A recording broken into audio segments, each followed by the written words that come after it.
Well, Suzy, tell me, let's talk first off your decision to go ahead and seek another term and go for a second term.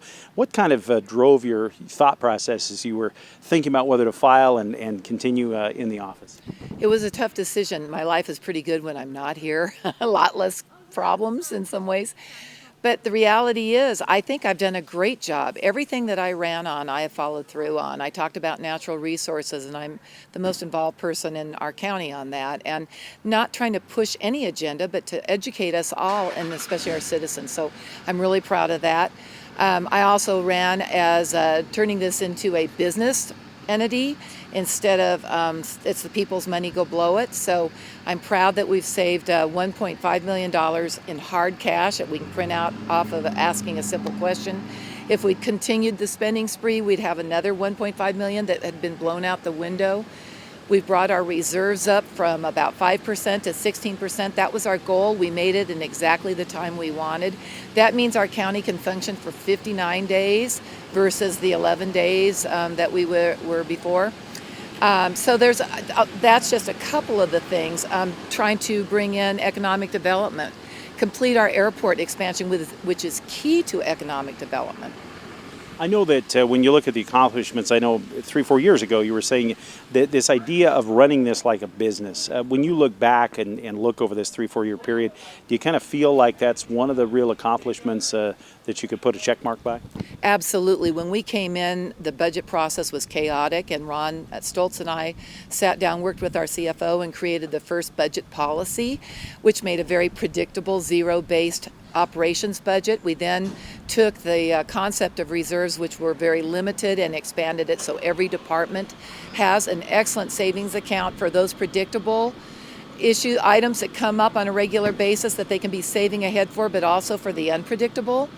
So while we have been saving the county money, we've made it. We reduced our workforce by 18 positions because we were bloated. We were still employing people as if it was the booming 2005-2006.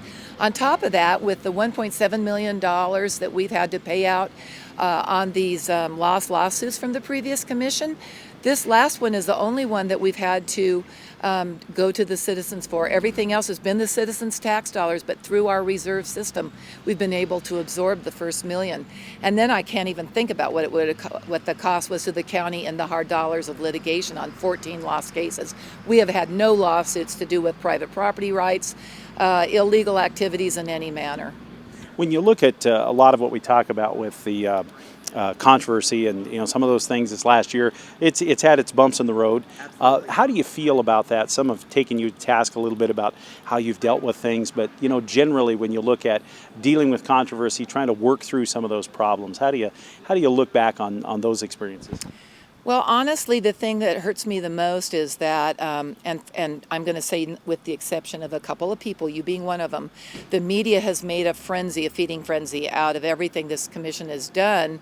And let's face it, it's pretty much a liberal media. And we have made some very good decisions, and we get very little credit for that, including people we've chosen to have those unusual times when we had a senator. We put Scott Belanger, and he's an outstanding senator. He's been accolades from the Senate and the House has been incredible. Terry Nelson, who we put in our planning department, we went from one of the departments that had the most complaints to 0 complaints. People love what he does with the citizens, and his staff is excellent. Our road department is much better.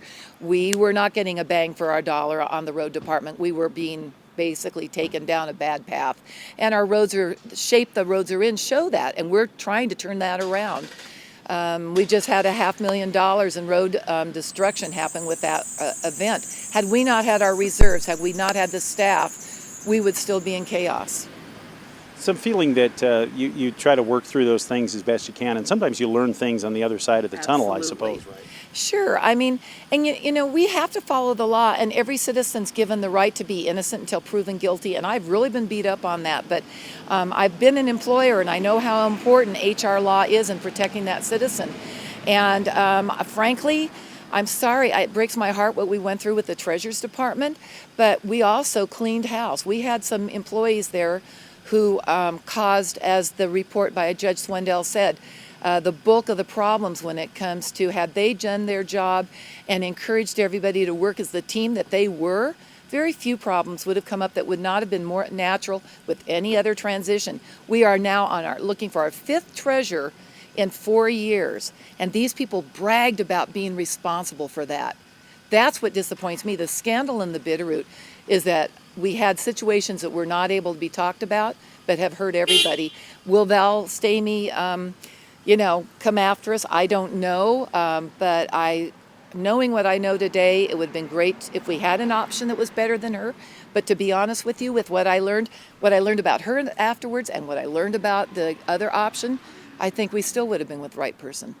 Well, looking ahead, what's maybe one thing that an idea you still have that's on your list, something you'd like to do in a second term for the county?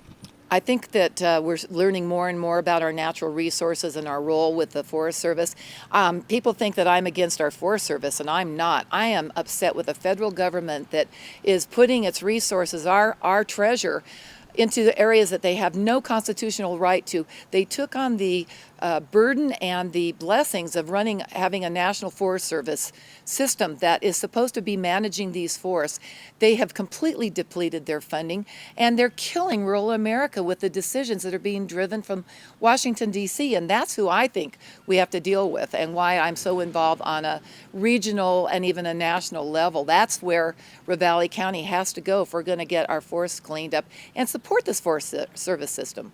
Get them the funding they need. Another question, you're looking forward to a second term, you're encouraged about the future. A lot of work to be done, but it sounds like you're ready to roll up your sleeves. Oh yeah, if I'm blessed to be reelected, I'm going to continue to work as hard as I can on the issues that impact. We've got to get this forest cleaned up. Fire, smoke, and a dead forest is not going to bring in tourism. It's not going to bring in new business. The airport is going to allow us to have expansion. We know our economy is picking up, but if we don't do everything we can to protect what we have here, including our water, people have no idea the assault the federal government's putting on our water, every drop of it. Someone needs to be aware of that and fight for us, and I'm the one for that job.